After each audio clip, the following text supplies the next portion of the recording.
You're listening to WXNA LP Nashville. I was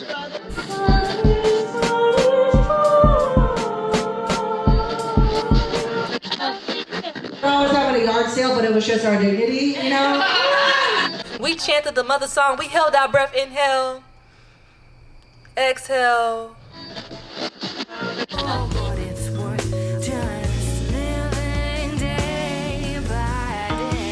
You're listening to Public Comments, an arts equity radio show on WXNA 101.5 FM Nashville. Hello, and thank you for tuning in. My name is Christine Hall. Lydia, Yousief. We're here in the studio with our first guest, Ellen Angelico. Welcome to Public Comments. Thank you so much for having me. And thanks for the handoff, J. Marr. Oh, well, Ellen Angelico is a guitarist, former chair of the Metro Arts Commission and CARE, the Committee for Anti-Racism and Equity. Welcome. Thank you for being our first guest. Thank you. I'm honored. Yeah. Delighted to talk to you guys in this context. So many people were excited that you were the first guest, by the way. Yeah. It felt like you were, that person. My good looks and charm have beguiled people for 35 years now. I'm so glad we're getting video too. Yeah. Which will be posted on our website, artsequitynashville.org, for anyone interested in checking that out in our archives. Oh, well, okay, so we've gathered here today. It's been a long time coming. We are here to set the record straight and to build an artist-centered narrative of the general climate in Nashville that has made equity work so in dire need for so long. And we're going to trace the path of what led to our Title VI complaint that was validated, showing discrimination in arts funding here in Nashville. And we're going to look at the characters and the events and our continued advocacy. So, Ellen, I would love to hear some about your background, whatever you would like to share. My background, this is not my time for public comment, right? Well, oh, you know what? We could. That is at the top. And that, I think that would be.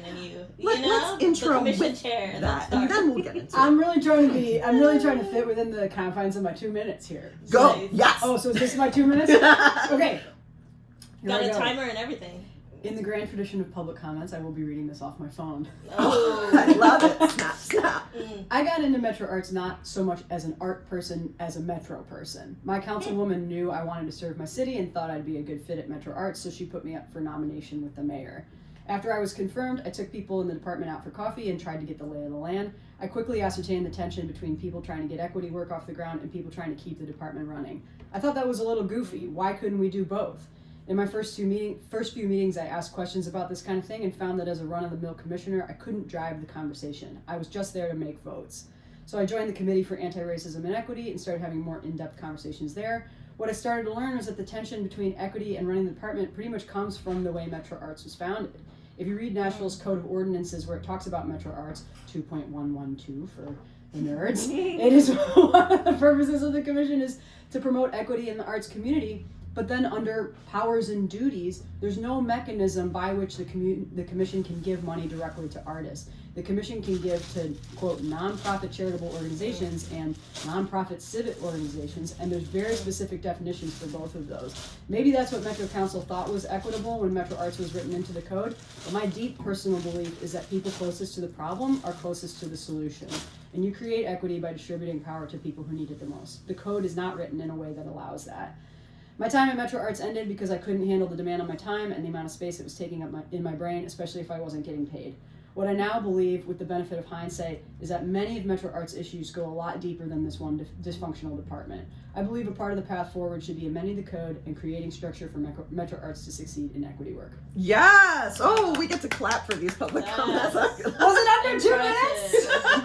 Impressive. I mean, yeah, you're right on. So that was our first public comment here on Public Comments. So that's a great way to start. And part of the reason why we started this is because at commission, committee, and council meetings, public comments are limited to 2 minutes, which is not nearly enough to tell the story when we're really wanting to hear it from artists.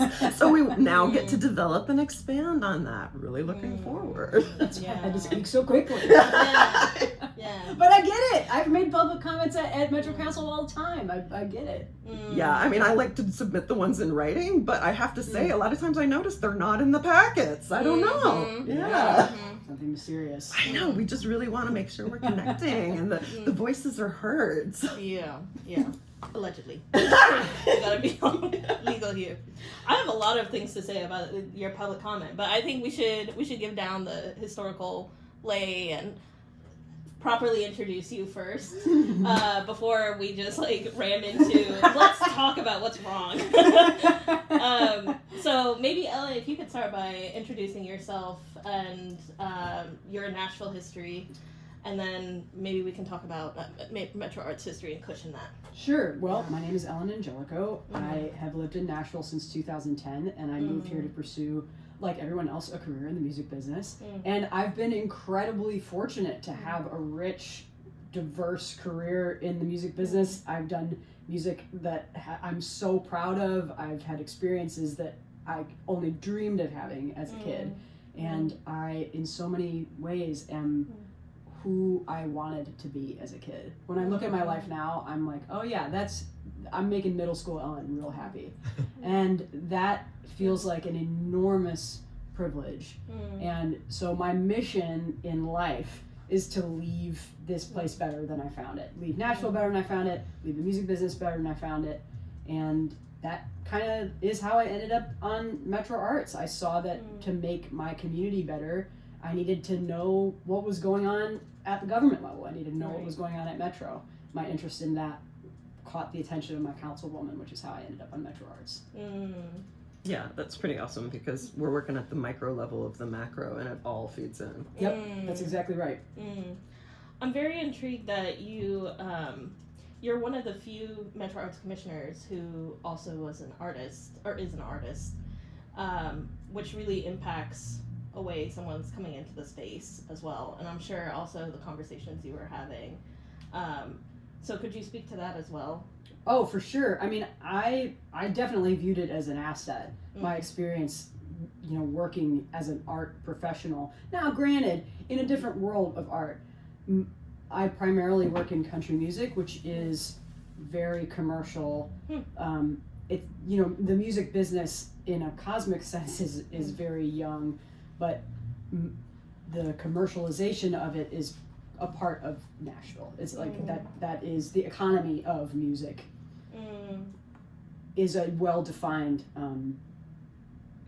structure as opposed to like the economy of like visual art. It feels like a little more of a lawless crazy place, visual art, than the music business.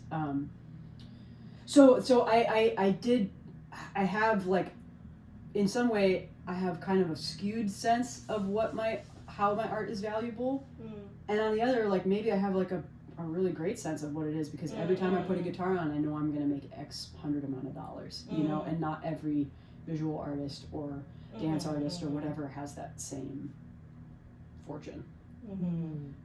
So it was interesting on the commission, and I did see my experience as an artist as an asset, but I also saw where it set me behind, which was that I didn't speak the language of organizations. I didn't speak the language of nonprofits, and I had to learn very quickly because, like I said in my public comment, the commission is built to give money to nonprofit civic organizations. So I had to learn really fast what that meant and why these things have directors and why these things have managers and all these different structures that I wasn't experiencing. That's something we've heard a lot. So I was really intrigued that you brought that up very early in your public comment about this concept of like there are people who are pro equity and then there are people who are pro management, and that has like every single time that's like the conversation that comes up is like these two things are what is it called, mutually exclusive, right? Two things that cannot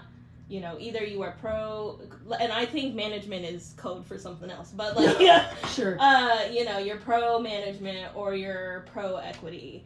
And I'm very intrigued that when you became a commissioner, you took the effort to, like, I'm assuming when you said going to get coffee, it was with staff, not Yes, commissioners. staff, director, yeah. Okay. I mean, it was with Okay. people in the department and people people who I was allowed to get coffee with, which was like people who weren't other commissioners. So like community Right. members on different Sunshine laws. committees and stuff, which I did a pretty good job of abiding by. You know, I mean, it's annoying, but Yeah. it is the law, and I didn't want to build a bad foundation for the work that I was doing. Are you guys D&D people? My son is. I am like the as much as I like to think of myself as a chaotic good person, I am the definition of lawful good. I want to have structure, and I want to create good things within it.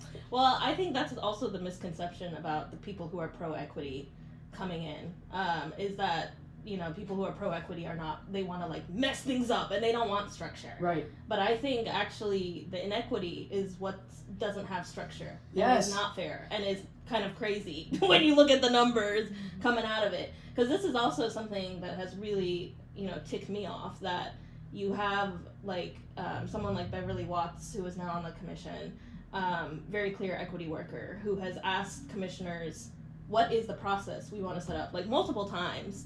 And I've thought that that's like such an intriguing thing, that now she's entering that conversation and saying, you know, equity is about structure. Yeah. You guys are making it seem like it's two different things, but it's not. Right. So I'm interested in what like the staff, what was the vibe? What year was this when you first joined? What year was it? Was it 2020? It was 2021. 2021, January 6th, I okay. believe, actually. 2021. You know, it's interesting that you talk about process and how people do want to be a part of the process. That's so core to my experience in country music. When I talk to my friends who are, especially who are behind the scenes, like sidemen like me, but also artists, my friends who are black and brown in the country music world, they don't want to create a system outside of the current system. Like, maybe a system outside of the current system would ultimately benefit them the best spiritually and would best see who they are, but they want to get a piece of the pie. They want to be a part of the commercial success that I get to be a part of without asking for it. And so that really informed my decision making on Metro Arts. It's like these people want to be a part of the existing system. That's why we're looking at moving marginalized voices toward the center. Exactly. Because we're paying into it. So I feel like it's such a, you know, This is our system. Simple. The government is supposed to serve the people. The Yeah. laws are supposed to serve the people rather than the other way around. Right. Yeah. And when you get new information about how, like, and when I say you, I mean like when it's not like equity is new information, but when you when you learn how you can be more equitable, you have to be willing to adjust the system. It doesn't mean you have to like totally build the thing up and tear it down. Like you can make small adjustments in the right direction. I don't know. Maybe that's because I'm not somebody who's been terribly harmed by systems that I believe that. But that's how I operated at Metro Arts. But you voted. Well, I don't want to. Okay. All right, Lydia's got the receipts. Got the voting record. We'll start at 2021. Having Sorry, I took it too far. No. So 2021, you're having conversation with staff. Can you relate to us?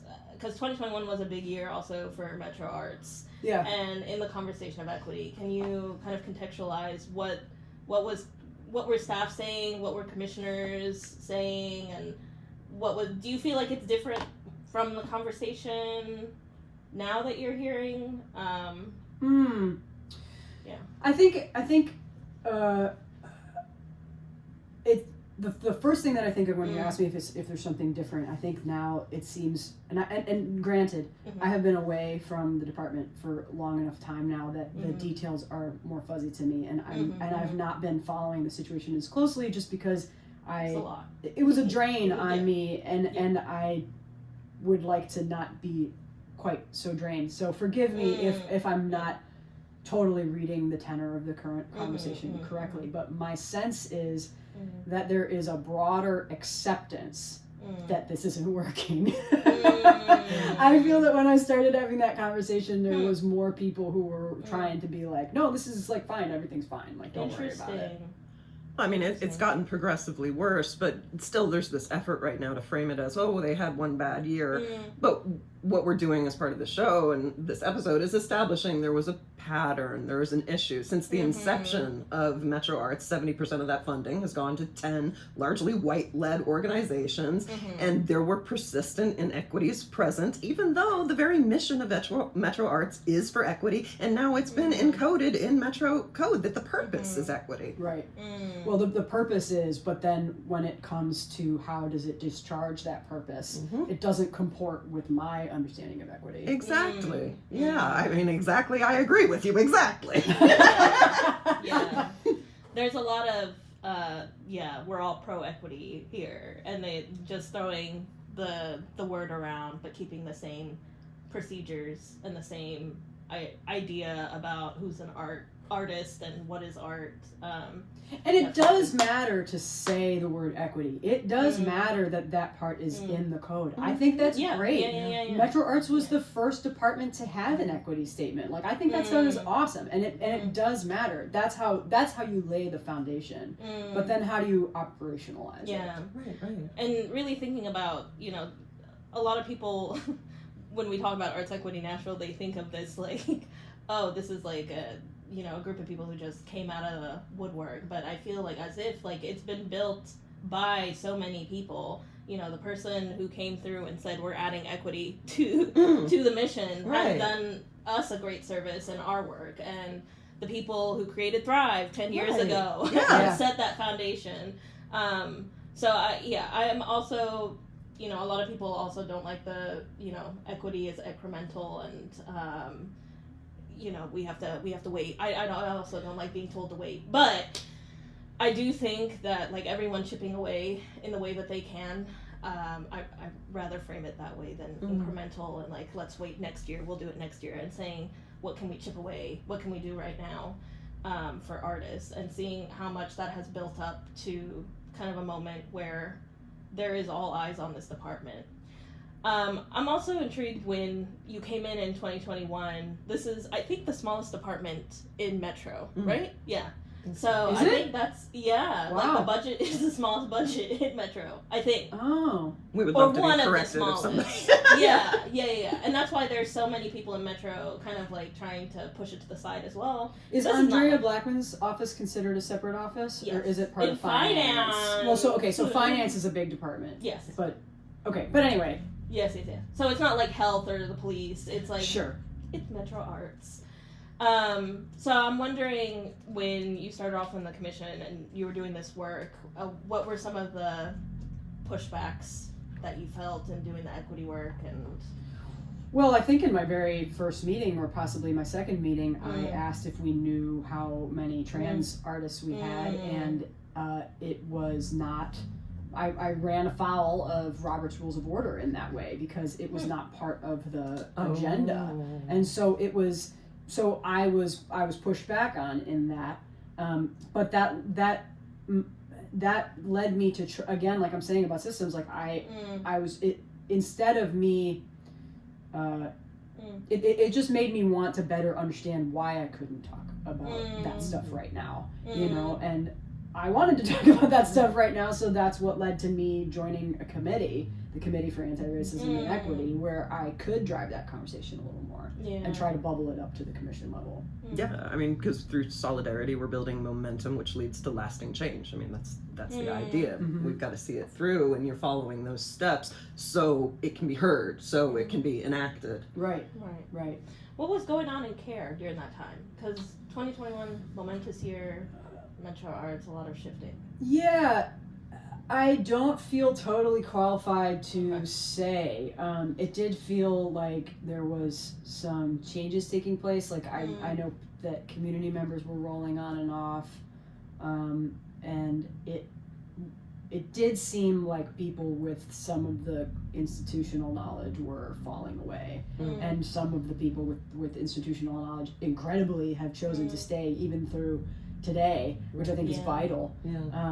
But very hard. And very hard. Very hard.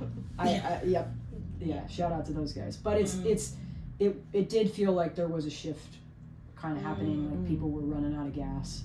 And people were stepping up. We could trace a little bit of the history there of CARE because, well, you had mentioned when Thrive was established, and that was in 2014, and we had talked about how technically, according to code, Metro Arts doesn't fund individuals directly, but under delegated purchasing authority in 2014, they started doing project-based funding, which allowed lead artists from the community to work in community. And so these projects were awarded, and the amounts increased over the years, but barely keeping pace with inflation. But once some of these inequities became more common knowledge, it was in 2017 that they put out a call to the community for the Anti-Racism Transformation Team, or ART, A-R-R-T. And then in 2019, there was a report that talked about the tokenism and exploitation that was going on with BIPOC employees at Metro Arts. And it was that year, 2019, that ART became CARE, the Committee for Anti-Racism and Equity. It was still pretty new when you joined. Yeah, I wrote a whole thing about that. Maybe you guys can talk about that, and I'll try to pull it up in my email. But I remember that I one of the things that I didn't understand was how did the art team become CARE? Like, what of the art team had to get left behind in order to fold into the structure of the commission? And I mean, there was a lot that the art team was doing that they couldn't continue to do as CARE due to the sunshine laws. They were having like affinity group meetings outside of the art meetings, and I think a lot of really important work was getting done in those meetings that they couldn't continue to do, which was a bummer. I'll see if I can pull that up. Yeah, that's interesting because that keeps coming up in CARE meetings now, is like continually going back to what was art, and it doesn't, I'm going to be very intrigued by this letter because I feel like we keep coming back to, I feel like another thing with Metro Art, if I may say. And another thing. It's like this continually going back, like what were we doing back then? That's not in a productive manner. Right. Institutional memory when referencing a time when we did it wrong but not relating to the fact that it was wrong. It's maybe regressive. Yes. And Lydia, you're a current CARE member, aren't you? I am. Yeah. We have not had a meeting in months. So I have no updates beyond, most of the meeting is spent on what was art, what was being done. And there's no sense of, and I'm also very big on procedure. I'm very big on process. So lock it in. I'm like, get me the paperwork, put it in a Google Drive, let me read it, and there's just none of that. Still struggling, still haven't defined equity. I mean, that was a problem that I had constantly. I was constantly trying to put things in PowerPoints. I was constantly trying to put things in Google Docs, and part of that is, like, I don't want to take away from the equity conversation that we're having and only have a process conversation, but part of it is that Metro has really dated ways of storing that information. Like, if we are collecting this information only on submittable, and some people have trouble with submittable, or if I can't put it in a Google Doc and share it because it's not secure enough, and so I have to put it in a Microsoft thing that doesn't talk well to my computer. I mean, this was a problem that I had constantly. I kind of found what I was looking for. It's a bit of a neutered version, but basically, like, the art team was founded in November 2017, and in June of 2019, the art team created an environmental scan of Metro Arts, playing the what they saw as where the conversation needed to go about equity, and the reception. This is not in this document, of course, but the reception to that was chilly, and it was kind of like swept away. And you said chilling? Chilly. Chili. Oh, Like it was. I heard Chili's. Chili's. I was confused for a hot minute. The reception to that was held at an Chili's. Applebee's. Yeah. I was like, that's okay. Yeah, no, that's Ellen's Metro Arts. That's Ellen's Metro Arts featuring Ellen would be a very different vibe. But then that is what led to the art team pushing the commission to make the art team a committee of the commission, because they wanted to be heard. They wanted to be able to do stuff like the environmental scan and have it be received, you know, if not warmly, at least taken seriously. I'm curious to, I think it's very interesting that people want this committee that is based of, you know, basically community members with 2 commissioners on it, to balance out the commission. I think that it's, like, why are those people, it just seems like counterintuitive to have a system babysit another system when it's like, why aren't we putting equity workers on the commission though? Right. As opposed to having these 2, you're setting them up to be opposing, or you're setting it up to be a conversation between more than 15 people, like 20 people in a room, as opposed to maybe streamlining it and saying, this is your mission statement, you just need to abide by it, and here are the, you know, the definition. Because I'll also say, it seems like a lot of, like, free consulting that's coming out of community members, as opposed to, like, at the point that, like, the commissioners, at the very least, even if they're not paid, like you were saying, which can be taxing for, and a barrier for many community members to join the commission. But at least there's a sense of social capital, in a sense of they are going to make the final vote, and so people do need to pay attention to them in some way. And yeah, so I'm wondering if you have any comments about what I just said, about the whole sense of, like, the setup of care, and, like, why Metro Arts has this very, it's in the mission statement, then we have, like, an outside group, and then we have some staff member who are on board with equity, we have some people who are not, and then we're constantly in this, like, so many just opposing, no one's on the same ship, is what I feel. And then it's like a bunch of people on different ships shouting at each other, like, move the ship this way, not into the glacier, and yeah, I don't know, I feel like that's the chaos, the manufactured chaos, that we don't have to live this way, but. As a person with a tattoo of a pontoon boat on my back, I am very pleased with this nautical metaphor. Yeah. No, I agree, you're correct, but it is not the purpose of CARE. It was not the original purpose of CARE. Okay. They were not an oversight body. They were a consulting body. They're supposed to be, and the way that it's supposed to work, I guess, is that the commission is supposed to, when the commission has an issue related to equity, or a question or something, they can basically kick it to CARE. Like CARE legal. can have the conversation, and then CARE can make their recommendation to the commission.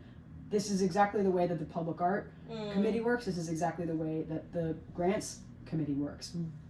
Problem is, everything is equity, and so it becomes an oversight body, because equity touches, or should touch, every corner of the mission of Metro Arts, and that is not tenable as a working structure. But also the members of CARE see that there isn't an oversight body, because, like you're saying, you don't have those experienced equity practitioners on the commission. Yeah, and to me, like, the ultimate oversight would be, like, MHRC and the DEI office of, like, with, like, outside of Metro Arts, to hold the departments accountable for, If I can jump in, those structures can hold the departments accountable, but they cannot hold the commission accountable. Oh, don't we know it? Which I know you know very intimately, but the reality is the council holds the commission accountable. Those appointments are, I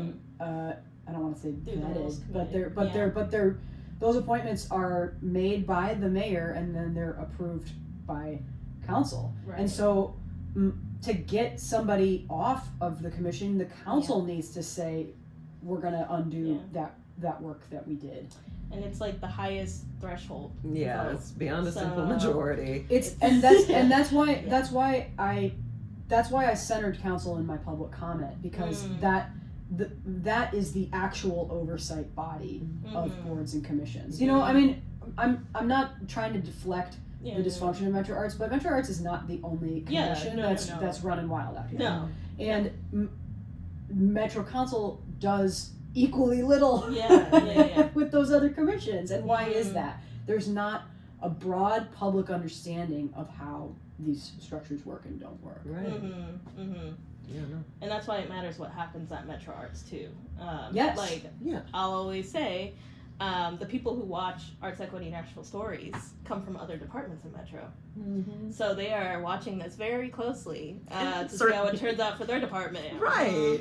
Certainly we're aware it's a systemic issue. Yeah. And I don't mean to say that you guys aren't aware that it's a systemic issue, but that when you think about how Nashvillians vote for their council people, you know, they are voting for their council people based on, I mean, they're probably, I can't speak for everybody because I don't know, but it does seem that they're voting a lot more on like constituent services than on what big all ideas do you have for how we do boards and commissions around here. How responsive you are when I need a pothole filled. And both are important in no my question. opinion.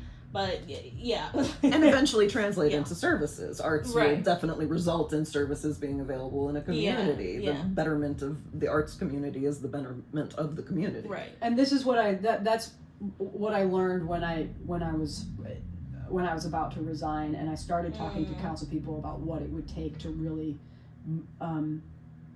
fix that structural part of it. That's when I was just like, I don't have any more gas for this. Like this problem, I already had this big problem, and now it just got even bigger. I gotta hand the reins off. Yeah. I want to get to the he who must not be named era. Daniel saying, I mean, what was it like going through that process? I'm joking, by the way. What was it like going through that process of hiring an equity worker as a director? Because that was kind of a big moment for the commission to be like actually taking a big step forward. Yeah, it was a big moment. Although I will admit, I was not there. I was traveling most of that summer. I was on tour. You were having fun. And so, well, yeah, I was you were on tour. I was keeping the lights on. Nice. And I heard traveling, and I went living the automatic. equity. I spent the whole summer in Florida. No, I was traveling for work, and so I was out for most of the meetings, for most of the hiring meetings. In fact, I don't think I was in a single one of the meetings with Daniel. Okay. I was reviewing the materials. It went the way I wanted it to go, but I was not a part of the votes or anything. Okay.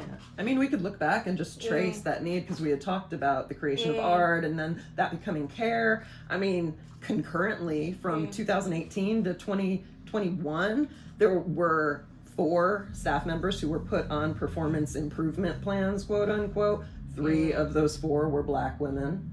You know, we had the report that came out, you know, concurrent with the transformation of art to care, that was showing that there was a serious issue there at Metro Arts with the way that they were treating BIPOC employees. And Daniel Singh was expressly hired to address system level inequities, and he was hired for his DEI experience. And now we're hearing the, you know, what's your hot take on, sorry, my brain. What's your hot take on people who are very much like, you know, we don't just need someone who does DEI work, but the new director of Metro Arts needs to be someone who knows how to work within Metro departments? I don't know that I have a hot take on it.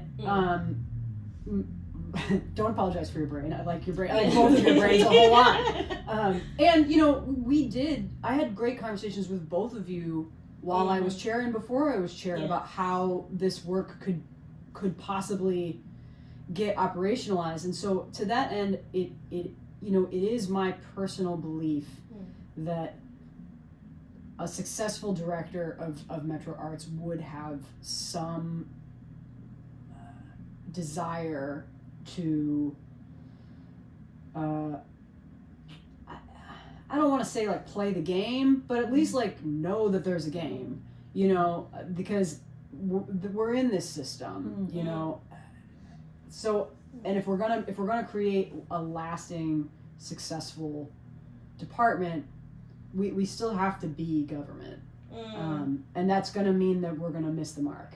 You know? It's a government body. We need somebody that brings that know-how of being able to navigate that system with success, together with the arts experience and the drive to actually instate equity in all practices. Yeah. Here's my thing. Let me be the little devil's advocate. Do it.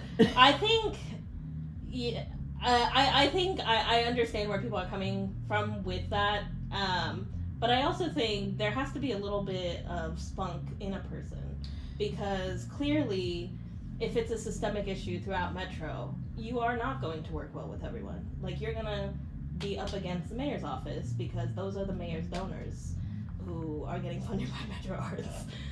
You're gonna be up against legal and finance. So I think, I'm also, I think it's just very interesting to have that conversation, and I feel like we're at this point where we're bringing in those two opposing viewpoints, as opposed to seeing like the DEI equity work as a process, because the commission did look at, during this time, they did look at the grants editing work that was stamped by legal and finance. So the Metro departments at one point were all in line until the systemic issues came back, rumbling through when the donors started. I don't know. That's my yeah. You have. Tell me you're telling. No, you've convinced me to maybe rephrase my answer, because like a lot of what we're talking about, I don't think that these things are mutually exclusive. I don't think that somebody who's willing to understand the system can't have that spunk that you're talking about. An example that I encountered in my time as mostly as chair, I don't want to name any names because these people are out here just trying to do their jobs, but we had some representatives at Metro Legal that were uninspiring to me during my time. Good wording. During my time as a commissioner, and circumstances changed, and we got this new person, and I clocked her instantaneously, to use a euphemism, as family, and I instantly had a heart for her, and she was somebody that I took out for coffee and found that I had so much in common with, and she had very bravely left her previous position because she was working at the state level, and she had very bravely left her position when the state started taking some actions that were just fundamentally anathema to who she was, and I admired that tremendously.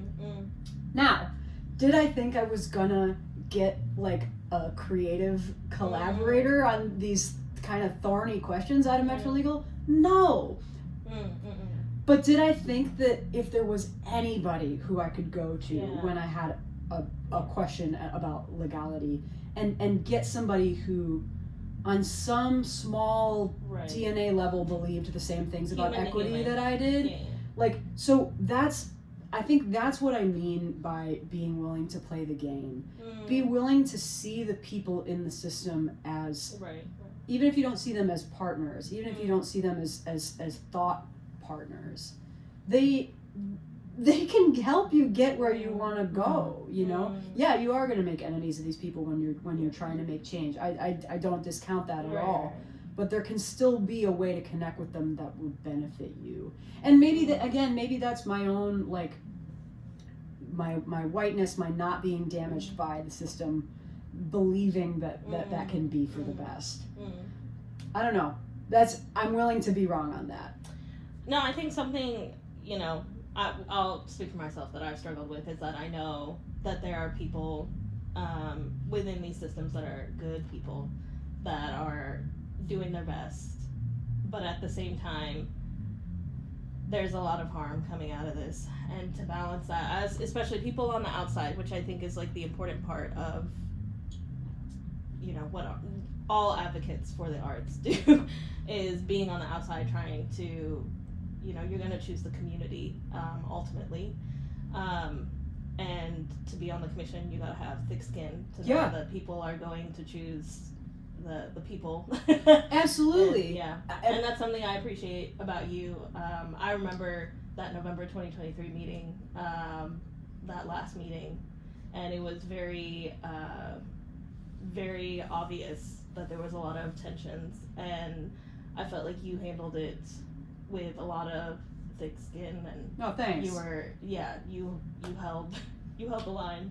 I don't know if I you had want to notes. talk about it. Oh, no, it's fine. I mean, I had notes, and I was going to stick to my notes. But, I mean, that is why I don't want to say that I did a better job than anybody else, but I was never threatened by the community. I was never threatened by anybody's input, least of all your guys, like, approaching this conversation in good faith with, like, actual knowledge and trying to understand the situation. Like, that's where I was. I was just trying to understand the situation. So I was never threatened by that. I think that's a posture that has to go away too. Is being threatened by the people who, because the people who are engaged are trying to help. The people who said I don't want to deal with this anymore walked away. You know, the people like you guys who are still trying to have the conversation. That's who you want as a partner. That's not who you want to keep out of the conversation. Artists want to make art, you know, and Metro Arts is here to help that happen, I thought. I mean, you're talking about, you know, who we can work with when we've got differing viewpoints and pulling together on certain issues where we can make headway. And like, certainly even with council members, we don't necessarily agree on every issue, but where we can make this progress together, we are looking to pool our resources and move forward. I mean, and that's the thing, you're talking about having a little bit of that spunk. There was an anonymous Metro Arts employee was quoted as saying, "Have you rocked the boat? Then you were on a performance improvement plan." I'm like, so this has been a persistent issue that they say, you know, they do all the talk, they say equity, equity, equity, but then, you know, when the steps start happening towards it, there's a lot of resistance and backtracking. So, you know, we're looking at that in the open and seeing how we can approach it for more lasting progress. Right. I'm very intrigued. I'm gonna go into the Metro Code. Since you're a process person, let's talk process. All right, let's go to the Unicode website. Yeah, I'm in. You have it as like a bookmark. We have 16 minutes. It's an app. Actually, why is Metro Code not an app? Someone on Metro get Well, on. I mean, the Unicode thing is the app. I mean, I guess it could be like like an actual app? But if you would have to download it through the App Store, I mean, this is not the process that we're talking about, but like it would be, I think that would lessen people's access to it. If it wasn't in like a Safari situation. But in addition, I would like to have it on queue. But like with an auto reference this section of the code and automatically port it into my public comment that I'm submitting to this meeting and have everything actually, you know, functional and connected. Like, this is not great for radio, but like this is not bad. I don't know how to describe that, but I'll just say there's parts of Nashville.gov that are way worse than this. Oh well, way worse. Legistar is so fun to navigate. Legistar is a rough ride, isn't it? I will say that my very favorite, maybe my favorite thing ever of all the things is my favorite one is the parcel viewer. Are y'all into the parcel viewer? Oh, no, not the parcel viewer community. They dropped a new parcel viewer in the dead of night, and I was so thrilled. Okay, but that's not what we're talking about. You wanted to talk about the code as it relates to Metro Arts. I'm pulling it up. Yeah, so I'm actually, this is one of those things that has also been very intriguing to me about the lack of definition and in the code, and then somehow in a commission meeting there's such a strong sense of the definition and no sense of like you went from point A to point Z and I'm not seeing the hops, you know, I'm not seeing the hoppity hops between point A and Z. So there's like so much like, oh, we can only give it to organizations that X, Y, and Z, and we can't I don't know if we want to talk about individuals because then we're going to get into stake stuff, but we can only give it to X, Y, and Z people according to the code, and there's no sense of like, how did we get to this conversation where we're now at the point where only these organizations can apply and do this? Because I think about other cities, and it is actually sad that our city only has 2 pots, Thrive and General Operating. Whew. And there's no like middle, there's nothing going on for anybody, all the different orgs and anyone who wants to do like festivals or a one-time event or bring in this one speaker or this one artist to the community. Or if you're a for-profit business and you're able to do an arts event for the community, and that's a completely different structure, you know?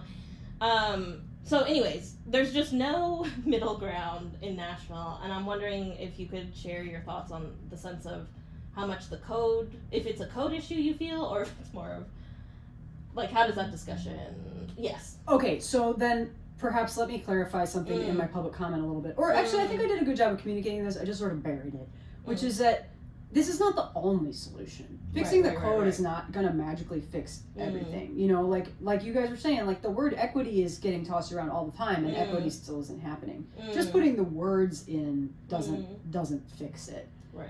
But it does it would hold the commission accountable to something besides what has worked in the past, because what has worked, I've pulled up the code on this just exceedingly beautiful We need a new jingle. web app. There we go. I did never mind, I'll share it with you guys, but I did write a theme song for Metro Arts. Oh, love. Occasionally embroiled in scandal, but it's nothing you can't handle. So there are... Just breaking out in song. That's amazing. It's a dream. There are 2...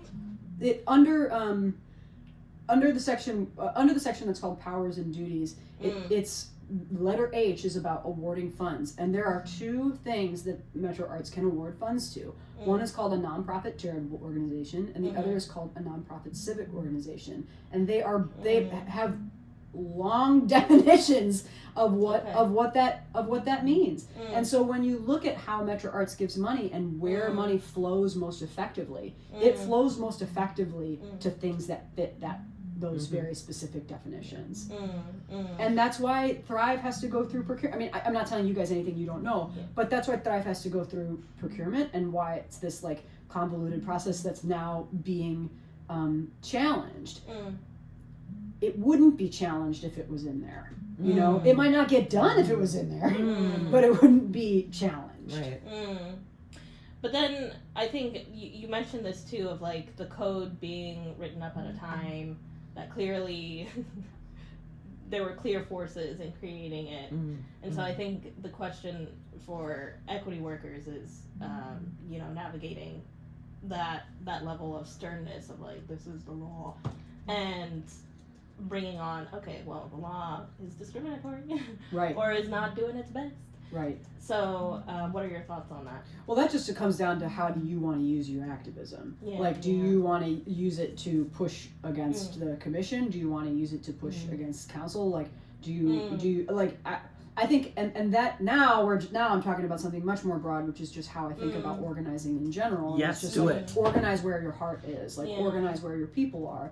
And for me, in my life's work, that's been in country music and inside men. Those are the spaces that I have the most power to make change, and those are the spaces that I make the most change. So whatever it is about your art, whatever it is that animates your activism, that's what I think people should focus on.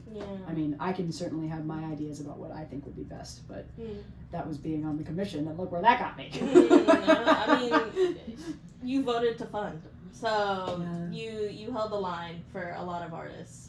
Well, twice. You know, back to back. Yeah. Here's hoping. This is literally the least I could do. Well, I mean, and you were an early adopter of this equitable ethos. You know, I mean, you signed on to the pledge for the Arts Equity Mayoral Forum in May 2023, which was before most. I remember having conversations with you, going to CARA meetings. what in your personal life has specifically informed you being so open and ready to embrace change and the need for change? Well, I don't think we should give me any extra credit just because I like answering emails. And showing up, except when you're on tour, which you're showing up somewhere else, doing your art. Well, but that is what has informed my Answering emails? Emails specifically. I everything I know I learned from emails. No, so many emails. I love playing country guitar. That's what makes me feel like a whole person. And I don't look like the person that gets that gig for the most part. I maybe look more like them than some of my friends until I open my mouth. Maybe I look exactly like some of them, and my experience with the conversations that I should have been in but wasn't, my experience of my name getting thrown out for opportunities and then it not leading anywhere, and then talking to friends who were having that same experience but even worse. That's what made me, want to be. That's what gave rise to my personal mission of leaving Nashville a better place than I found it. I don't know if that answers your question, but I don't. I have had some of the coolest gigs that you can possibly have, but I have only once been on salary with a country artist, and that was only for a couple months before the pandemic shut that down. Oh wow! And there are way fewer salaried country touring gigs than there used to be, and so I don't discount that working into my experience. But many of my friends from college with whom I am still close and have a fantasy football league and all of this, they had experiences with salaried touring gigs so much earlier than I had them in my career. And then they acquired enough money to the point that they wanted to settle down and start having families and transition into more studio careers. I have not had that that my life has not been that shape. And why is that? That is a shape I would be down for my life to take. Anyway, now I'm talking about country music. No, that's perfect. I mean, we're looking at opening the opportunities in the arts landscape, and it has wider implications and potential. Yeah. And I think there's such disdain in Metro to prioritize experience as expertise. Like the continual putting people on commission who are lawyers and financial advisors, corporate people, and who still somehow are not familiar with procedure, so it doesn't give them any particular advantage, and they've already got legal overseers. So and I feel like people like you coming in and saying, I know what it feels like. Right. That's a level of expertise that we need. Yeah. And that brings up the issue of who is oversight for this department. CARE should not be the equity oversight for the commission, but also the commission should not be the process oversight for the department. Like that, what I was realizing as I became chair was that I was going to have to try and understand how to make a budget for this organization, and that was not an effective use of my expertise. I was where the buck stopped on that conversation. That's what I'm saying about how that's what I mean in terms of like how council needs to oversee the department. Right. And it's, if something is going awry, the commission isn't getting paid to oversee it. There's not enough eyeballs. They're not in the department. They can't know where things are going wrong because they're not in day to day. And I'm curious, we got a few minutes left. So really? Yeah, I know. Only 5 minutes. We'll be doing a handoff here in just 5 minutes. I can talk to you guys about this stuff all day. I know. We're gonna have to get coffee. I just want to ask you, what is your advice for someone who's on the commission right now, having, what is your best advice to them? Just don't be afraid. There's nothing to be afraid of. Particularly not of us little old community members. There's no amount that your name is gonna get thrown around on Twitter that's gonna make your life worse. Oh, Like have a little faith in yourself. Have a little confidence in your life. Think about the stuff in your life that is great and awesome, and how that stuff is still gonna be there, even if somebody is upset with you on Twitter. Yeah. You know, it's just not that big of a deal. I mean, it is a big deal. I'm not saying all this is a big deal, but somebody being upset with you on the internet because of something you didn't, or because of something you did say. Yeah. Don't be afraid to say what's on your heart. Yeah, people are going to have feelings in both ways. Like, do something worth feeling. Yeah. You should be afraid of the inequities. Yeah, genuinely. Twitter. Be afraid of a dwindling arts community. Yes. Be afraid of fewer voices being in it. Yeah. That's what I'm afraid of. Right. We need creativity and we need mutual benefit to get through this together. Right. And I think it's also important to ask you what you would like to say to the arts community. I know it's so many people, diverse, but if you had something that you would want to give them. I would say thank you, and thank you for your patience with me. And sorry I couldn't do more. No. I mean, No. you know, But it was. I don't want to censor you. No, I get it, but like I reached my limit for what I could give, and that just means that it's going to get handed off to the next person, and hopefully the next person picks up the ball where I left it and takes it even farther. I'll say it's pulling teeth getting people to go to commission meetings because of how brutal they are and the language that's used. True. So I can't imagine, being a pro-equity commissioner who has to go to all these meetings and vote and be like, well, let's look at it a different way. Why not? I mean, I had incredible partners all Yeah, throughout the time that I was there. People who knew so much more than I did.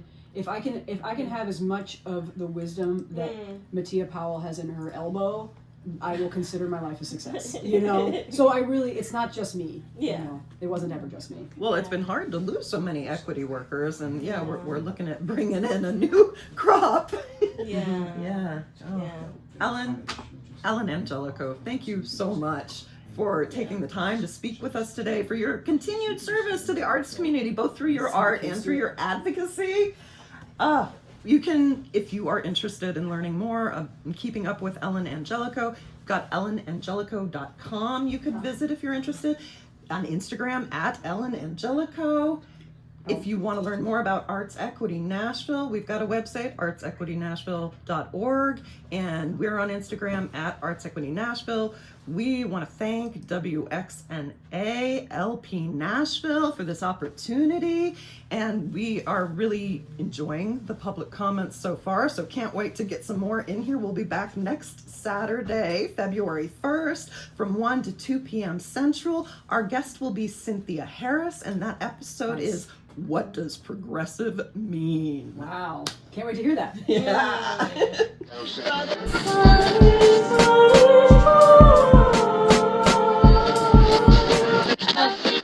I was having a yard sale, but it was just our dignity, We chanted the mother song. We held our breath. Inhale. Exhale. What it's worth, just living day by day. You're listening to Public Comments, an arts equity radio show on WXNA 101.5 FM Nashville.